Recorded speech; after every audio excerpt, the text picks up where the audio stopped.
আসসালামু আলাইকুম, কেমন আছেন সবাই? আমি আলহামদুলিল্লাহ ভালো আছি, তবে পুরোপুরি ফিট না। তারপরেও রোজা করতে পারছি, জামাতে তারাবি পড়তে পারছি, বাকি নামাজ পড়তে পারছি। এর জন্য শুকরিয়া আল্লাহর কাছে। চাওয়া এখন একটাই, যেন সবগুলো রোজা করতে পারি, জামাতে তারাবিটা শেষ পর্যন্ত আদায় করতে পারি। রান্নাবান্নার চাপ খুবই একেবারে কমিয়ে দিয়েছি বললেই চলে, কারণ খুবই অল্প পরিমাণে তরকারি লাগে, তো একটু একটু করে রান্না করি। অল্প করে একটু মুরগির মাংস বের করে নিয়েছি, তার সাথে যা যা লাগছে সেগুলোও বের করেছি। শসাটা এইভাবে রাখি, অনেক দিন থাকে। সবজি খুব বেশি করি না, আমাদের ছোলা সেদ্ধতে পেঁপেটা লাগে, মশলাপাতি যা যা লাগে সেগুলো বের করে নিয়েছি।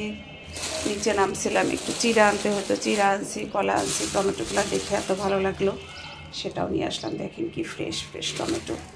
আলু আমার পেঁয়াজ কেটে রেখে গেছে, ডাল, ছোলা বের করে নিছি, তরমুজটাও বের করছি। এই তো চলে এসেছি রান্না বান্নায়। দুপুরের পরপর আমি যেটা রান্না করব সেটা বের করে ফেলি, আর সাথে মশলা টশলাগুলোও বের করে রেখে আমি কিছুক্ষণ একটু রেস্ট নিয়ে তারপর রান্নাঘরে আসি। একটু ধীরে সুস্থেই, খুব বেশি তাড়াহুড়ো করি না, অল্প অল্প রান্না। আর এর চেয়ে কম রান্না আসলে করা যায় না, যতটুকু করি। কি করব বেশি রান্না করে, এটাই তো রয়ে যায়। নিজের শরীর ভালো না, আনিসের শরীরও খুব খারাপ। দেখা যায় যে আসলে ওর তো একদম খাবারের রুচি নষ্ট হয়ে গেছে, কিছুই খেতে চায় না।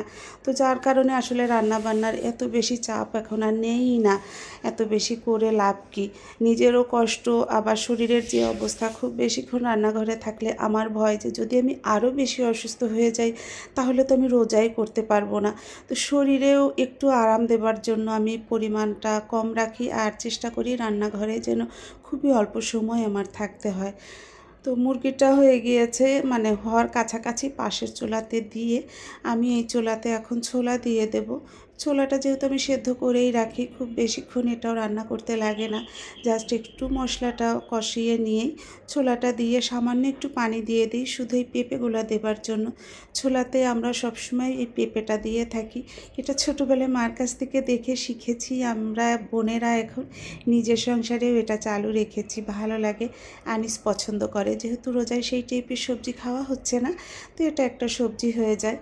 আর তারপরে যে আমার অল্প অল্প করে একটু একটু সেই বাচ্চাদের মতো ভাজাভুজি, খুবই অল্প পরিমাণে একটু বেগুনি আর একটু পেঁয়াজি।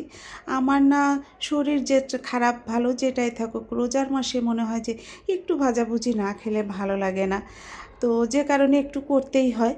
আর এদিকে মুরগির মাংসটা হয়ে গিয়েছিল, নামানোর আগ দিয়ে একটু গরম মশলা গুঁড়ো দিয়ে মুরগির মাংসটাও নামিয়ে নিলাম।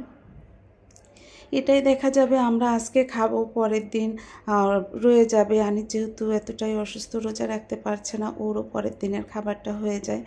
চিড়া ধুয়ে রেখেছি, আমি কালকেও খেয়েছিলাম, শরীরটা খুব খারাপ ছিল, যে কারণে একটু দই বের করে গরম করে নিলাম। ইফতারিতে জিলাপি আমার খুব পছন্দ, আনিস প্রথম রোজায় এনেছিল, এখনও এতটা রয়েছে, আরও 4-5 দিন হয়ে যাবে। ইফতারের পর নামাজ পড়ে একটা কফি তো খেতেই হবে। তো আজ এই পর্যন্তই, আল্লাহ হাফেজ।